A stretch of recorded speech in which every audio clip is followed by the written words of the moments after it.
सब तो आज मैं लेके आया हूँ indirect taxes and custom law के जीएसटी कस्टम लॉ के कुछ इंपॉर्टेंट क्वेश्चन। तो देखते हैं उनको। और भाई चैनल को ना सब्सक्राइब कर लो और बेल आइकन को भी दबा दियो। ठीक है, चलो स्टार्ट करते हैं। और ये वो पेपर है मतलब जो एमसीक्यू में 12 तारीख को होना है। तो भाई ये एक बेसिक क्वेश्चन है, इससे आपको अंदाज़ा लग जाएगा। ठीक है, तो ठीक है भाई स्टार्ट करते हैं। तो पहला क्वेश्चन है कि जीएसटी लागू हुआ था, जीएसटी लागू हुआ था वो हुआ था हमारा 2017 को। क्वेश्चन नंबर 2, जीएसटी किस प्रकार का कर है? जीएसटी एक अप्रत्यक्ष कर है, इनडायरेक्ट टैक्स। तो ये हमारा हो जाएगा option number B. Question number 3, GST का पूरा नाम क्या है? जीएसटी का जो पूरा नाम है वो है गुड्स एंड सर्विस टैक्स। तो option number B right answer हो जाएगा। क्वेश्चन नंबर 4, जीएसटी लागू करने वाला देश कौन है? जो जीएसटी लागू करने वाला देश है भाई वो आपको पता ही है, ये सबसे पहले भारत में स्टार्ट हुआ है। क्वेश्चन नंबर 5, जीएसटी परिषद का अध्यक्ष कौन होता है? जीएसटी परिषद का जो अध्यक्ष होता है वो होता है हमारा वित्त मंत्री। और भाई आपको कमेंट करके बताना है कि जो हमारे फिलहाल वित्त मंत्री हैं वो कौन है। ठीक है, वो कमेंट करना है आपको। क्वेश्चन नंबर 6, जीएसटी में वन नेशन वन टैक्स का अर्थ क्या है? क्वेश्चन नंबर 6, इसका राइट आंसर है ऑप्शन नंबर बी, पूरे देश में समान कर। ऑप्शन नंबर बी इसका राइट आंसर हो जाएगा।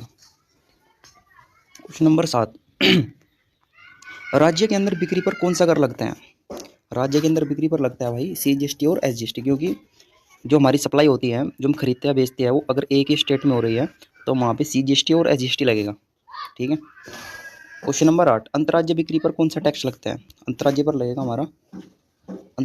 हमारा ये आईजीएसटी, क्योंकि बिक्री एक स्टेट से दूसरे स्टेट में हो रही है ना, तो हमारा आईजीएसटी लगेगा। क्वेश्चन नंबर 9, जीएसटी का उपयोग किसके लिए होता है या किस लिए होता है? ऑप्शन इसका राइट आंसर है हमारा भाई ऑनलाइन जीएसटी कार्य के लिए। ये एक वेबसाइट है जिसपे जो व्यापारी होता है ना उसका काम होता है, मतलब कि उसकी रिटर्न वगैरह भरना, उसका इनपुट टैक्स क्रेडिट चेक करना, मतलब ये सब एक वेबसाइट है जो जीएसटी का पोर्टल है ऑफिशियल, उस पर काम होता है। इसका राइट आंसर हो जाएगा option number B. Question number 10, GST ने किस टैक्स को हटाया है? जीएसटी ने भैया जितने भी सारे टैक्सेस हैं उन सबको हटाया है, तो इसमें ऑप्शन नंबर डी का राइट आंसर हो जाएगा उपरोक्त सभी। क्वेश्चन नंबर 11, यूजीएसटी लागू होता है राज्य में, विदेश में, केंद्र शासित प्रदेशों में, गाँव में? यूजीएसटी होता है भाई केंद्र शासित प्रदेशों में। जितने भी हमारे केंद्र शासित प्रदेश है, जैसे दिल्ली हो गया, जम्मू एंड कश्मीर हो गया, तो इनमें लागू होता है यूजीएसटी। तो option number C right answer हो जाएगा। क्वेश्चन नंबर 12, जीएसटी परिषद का गठन किस अनुच्छेद के तहत हुआ है? इसका है भाई ऑप्शन नंबर ए 279, इसके तहत हुआ है भाई। क्वेश्चन नंबर 13, जीएसटी किस पर लगाया जाता है? उत्पादन, बिक्री, सप्लाई, आय। जीएसटी लगाया जाता है भाई सप्लाई पे, ना तो बिक्री पे लगता है, ये लगता है सप्लाई पे। जब हम सप्लाई करेंगे तब जाके हम जीएसटी टैक्स वगैरह इसमें प्लस करेंगे, उस पर लगाया जाता है। तो ऑप्शन हो जाए option number C. Question number 14, GST में कर चोरी कम क्यों हुई है? आपको पता ही है भाई क्यों हुई है, जब से ऑनलाइन सिस्टम स्टार्ट हुआ है तब से भाई चोरी कम हो गई है। क्वेश्चन नंबर 15, जीएसटी में कितने प्रमुख प्रकार हैं? जीएसटी में कितने प्रमुख प्रकार है? ऑप्शन नंबर सी 4। जीएसटी का मुख्य उद्देश्य क्या है? जीएसटी का मुख्य उद्देश्य होता है एकीकृत कर प्रणाली बनाना, मतलब समान टैक्स कर प्रणाली। Option number B right answer हो जाएगा। 17, जीएसटी से पहले सेवा कर को क्या कहा जाता है? क्या कहा जाता था? इसमें कहा जाता था भाई service tax. Option number B.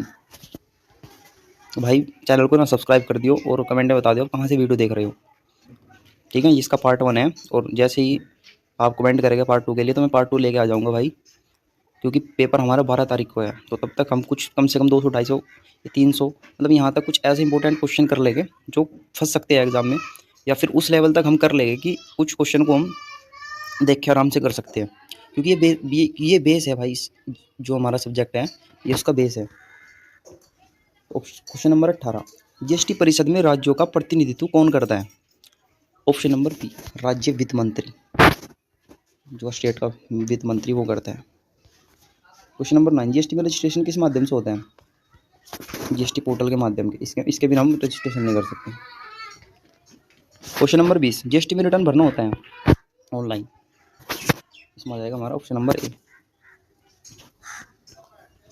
Question number 21, GST में टैक्सेबल इवेंट क्या है? टैक्सेबल इवेंट होता है सप्लाई, जब तक सप्लाई नहीं होगी तब तक टैक्सेबल इवेंट क्रिएट ही नहीं होगा, तो उसको हो जाएगा option number C. Place of supply का संबंध किससे है? प्लेस ऑफ सप्लाई का संबंध होता है भाई हमारा टैक्स निर्धारण से, क्योंकि प्लेस ऑफ सप्लाई करते हैं सप्लाई कौन से स्टेट में हो रही है या कहाँ पे हो रही है, अदर स्टेट में हो रही है या फिर उसी स्टेट में हो रही है, तभी जाके हम टैक्स का निर्धारण कर सकते हैं। CGST लगेगा या फिर IGST लगेगा या UGST लगेगा, उसके अकॉर्डिंग ही हम पता लगा सकते हैं, जब तक हमें प्लेस ऑफ सप्लाई का नहीं पता। तो इसमें हो जाएगा हमारा ऑप्शन नंबर ए राइट आंसर। कंपोजिशन स्कीम किसके लिए होता है? इसका तो आपको पता ही होगा, ये होता है भाई हमारे छोटे व्यापारियों के लिए। Option number B. Composition scheme का लाभ क्या है? सेलर रिटर्न, कम टैक्स, कम रिकॉर्ड या प्रोक्सी, ये हो गया, सभी आ जाएगा इसमें, ऑल ऑफ द अबव। ठीक है। टाइम ऑफ सप्लाई से क्या तय होता है? टाइम ऑफ सप्लाई से टैक्स लाइबिलिटी का समय, तो उसको हो जाएगा option number B.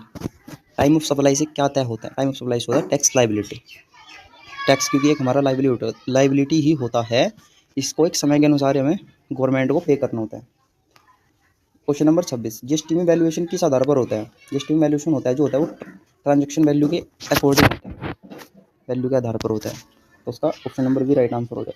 Question number 27, GST में एग्जम्प्ट सप्लाई का अर्थ होता है टैक्स मुक्त, हो जाएगा option number B. Mixed supply में लागू होता है highest tax rate, lowest tax rate, no tax, double tax, ये हो जाएगा हाईएस्ट टैक्स रेट, हो जाएगा option number A. Composite supply का मुख्य उदाहरण क्या है? इसमें हो जाएगा ऑप्शन नंबर बी, भोजन प्लस ट्रांसपोर्ट। जीएसटी में इंपोर्ट को माना जाता है, क्या माना जाता है जीएसटी में इंपोर्ट को? इंटर स्टेट माना जाता है। एक्सपोर्ट पर जीएसटी दर सामान्यता क्या है? एक्सपोर्ट पर हमारी भाई जीरो होती है, बिकॉज इसका भी एक रीजन है। जीरो इसलिए होती है भाई, गवर्नमेंट चाहती है कि ज़्यादा से ज़्यादा एक्सपोर्ट हो सके, ज़्यादा से ज़्यादा निर्यात हो सके, इसलिए जीरो रेटेड सप्लाई एक्सपोर्ट पर होती है। जीएसटी में सप्लाई में शामिल नहीं है, क्या शामिल नहीं है जीएसटी में सप्लाई में? सेल, लीज, गिफ्ट कुछ मामलों में, या फिर सैलरी, इसमें जीएसटी सप्लाई में शामिल नहीं है। इसमें हो जाएगा हमारा भाई option number D, option number D हो जाएगा इसमें हमारा। हाँ, option number D, because salary जो होती है हमारी वो इनकम टैक्स के दायरे में आती है, इस पर हमको रिटर्न भरनी होती है इनकम टैक्स की। जीएसटी में इनवॉइस का क्या महत्व है? जीएसटी में इनवॉइस का ये